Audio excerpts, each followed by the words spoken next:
जामवंत ने कहा कि क्या मुहूर्त निकला। उसने नवग्रहों को बुलाया, बोले इधर बैठ, तू इधर बैठ, तू इधर बैठ। वो तो अपने ही हाथ में था, तू मिनिस्टर ऑफ स्टेट, तू फुल कैबिनेट। बता कितने बजे? बोले जी सुबह 5:30 बजे ब्रह्म मुहूर्त में, जिसमें हम पैदा हुए। तो उसने कहा ठीक है, 5:30 बजे का मुहूर्त निकला, मैं 5 बजे आ जाऊंगा।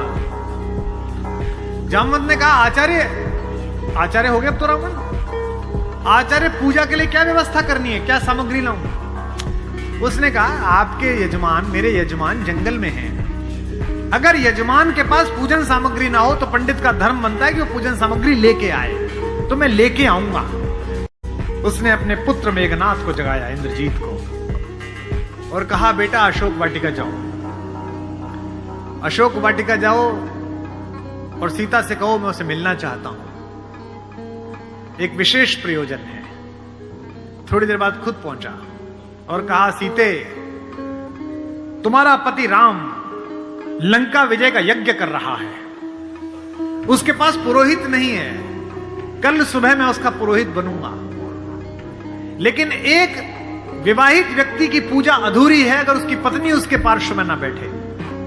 क्योंकि तुम उसकी पत्नी हो, तो सुबह ये इंद्रजीत रथ लेकर आएगा, तुम स्नान करके नया वस्त्र पहनकर इस रथ में बैठ जाना, क्योंकि मेरे यजमान की पूजा पूर्ण होनी चाहिए, मैं अपूर्ण पूजा का पुरोहित नहीं हूं। और कहा कि तुम्हारी लंका से मुक्ति केवल पूजा तक की है, पूजा होते ही उठना और इसी रथ में वापस बैठकर अशोक वाटिका में आ जाना।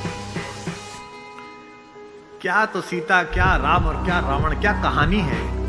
शिवलिंग की स्थापना हुई, बालुका की मृत्यु से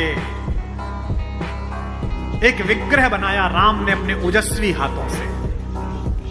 राम आजानुबाहु हैं, घुटने तक हाथ आते हैं उनके, ये पुरुषोत्तम का लक्षण है। महाराणा कुंभा वे भी आजानुबाहु थे।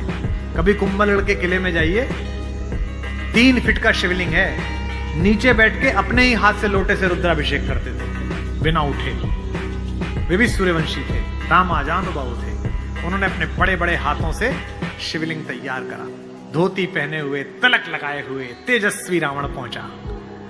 राम और लक्ष्मण ने आसन से खड़े होकर अपने पुरोहित को प्रणाम करा। आचार्य, मैं दशरथ का पुत्र राम अपने छोटे भाई लक्ष्मण के साथ आपको प्रणाम करता हूं। दोनों ने पैर छुए रावण के और कहा कि आचार्य आसन ग्रहण करिए। आचार्य ने पूजन प्रारंभ किया। ओम गणपति ओम गणपति। अब ये कि पत्नी कहां से आए? आचार्य ने पूछा राम से। मेरे यजमान विवाहित है? राम ने कहा हाँ आचार्य मैं विवाहित हूं। अपनी धर्म पत्नी से कहिए कि वो आपके पार्श्व में आकर बैठे। राम ने कहा आचार्य मेरी धर्म पत्नी मेरे साथ नहीं है। तो जामवंत ने कहा आचार्य अब पूजा कैसे होगी? बोले पितामह मैंने आपसे कहा था कि किसी यजमान के पास अगर सामग्री किसी भी तरह की पूरी ना हो, कोई व्यवस्था पूरी ना हो, तो आचार्य का धर्म है कि वो पूरी व्यवस्था बना के लाए। बेटा इंद्रजीत, यजमान की पत्नी को उनके पार्श्व में स्थापित करो। अपहरण गई हुई मां हमारी जगत जननी भारतेश्वरी पार्श्व में बैठी। पूजन प्रारंभ हुआ, सारी अर्चना हुई और पूजन के बाद रावण ने कहा कि मैं आप दोनों यजमानों को आशीर्वाद देता हूं कि आप दोनों जिस संकल्प के कारण ये पूजा कर रहे हैं, आज सारे देवता उपस्थित होकर आपके संकल्प को पूर्ण करें। मैं आशीर्वाद देता हूं।